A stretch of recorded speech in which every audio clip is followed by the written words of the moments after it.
చేవెళ్ల ఫీర్జాగూడ దగ్గర జరిగినటువంటి bus accident లో గాయాలతో బయటపడిన యశ్వంత్ రెడ్డి ప్రస్తుతం హాస్పిటల్లో చికిత్స తీసుకున్నారు. ఒకసారి తను అడుగుదాం, ఎందుకంటే తను ప్రత్యక్ష సాక్షి. ఏం జరిగింది అనేది క్లియర్ గా చూసినటువంటి వ్యక్తి. ఒకసారి తనతో మాట్లాడదాం. ఏం జరిగింది అమ్మా, అసలు నువ్వు ఎక్కడ ఎక్కినావు, ఏ టైంకి యాక్సిడెంట్ అయింది, డీటెయిల్డ్ గా చెప్పు. నేను ఎక్కిందేమో కెరీర్ దగ్గర ఎక్కిన, యాక్సిడెంట్ అయిందేమో 6:42కి యాక్సిడెంట్ అయింది. ఎంబడి బాగా ఫోన్ చేసిన, బాగా ఫోన్ చేస్తే బాగా ఇట్లా యాక్సిడెంట్ అయింది దాబా అని చెప్పేసిన. లారీ అటు నుంచి వచ్చి ఆపోజిట్ వస్తుంది అనమాట, ఆపోజిట్ వస్తుంది లారీ, బస్సు టిప్పర్.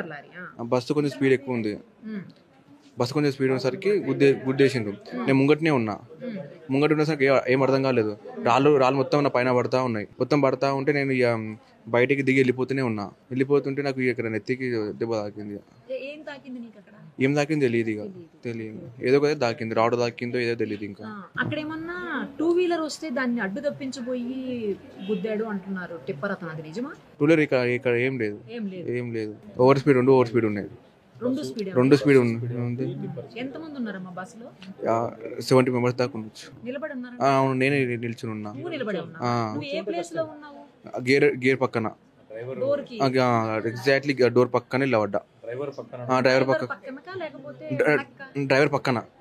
డ్రైవర్ పక్కనే లెఫ్ట్ లా. చిన్నాళ్ళు అయింది.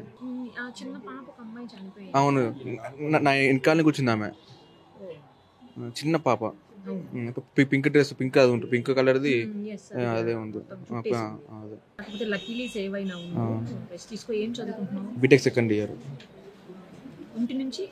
కాలేజ్కి ఏం లే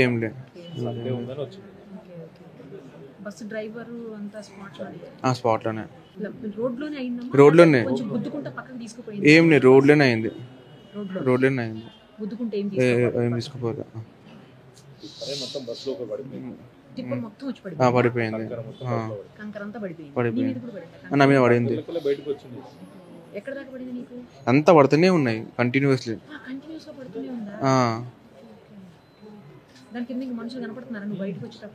ఇంకా అంత జూలియన్, ఇంకా అంత ఉన్నది జూలియన్. ఇంకా మరిన్ని అప్డేట్స్ కోసం Nirupama Suman TV Insta page ని ఫాలో చేయండి. సుమన్ టీవీలో మీ పర్సనల్ అండ్ బిజినెస్ ప్రమోషన్స్ కోసం కింది నెంబర్ కి కాంటాక్ట్ చేయండి.